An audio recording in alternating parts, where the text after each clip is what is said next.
O Rian veio aqui e falou assim que você está proibido de ir no Acapulco. Acapulco? Tô proibido 4 anos já que eu tô proibido, cara. O que você fez lá pra ser proibido? Lá eu entro no Lago de Máscara. Mas máscara o quê? Máscara aqui. Lá, o que eu fiz lá? Eu já causei muito lá, viado. Cê é louco? Ele falou que você, o Wesley Alemão, quem mais tá proibido? Que ele falou? Falou que não pode, tem foto. Foto Não, na o entrada. Wesley Alemão, onde ele foi, ele tá proibido de entrar. Bicho causa, viado. Ele é mais louco que você? Hã? Tem que chamar Wesley Pra Alemão cachaça, também. pra cachaça não dá não, viado. O homem, cê é louco, o homem mistura tudo, viado.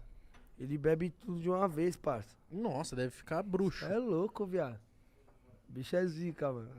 Cê é o Mas melhor na o que você cachaça. fez lá no Acapulco pra ser banido? Ah, tudo, parça. Só não matei ninguém, viado. Mas de Ué? resto... Aí de resto. Nossa, já deixei carro lá parado uma semana.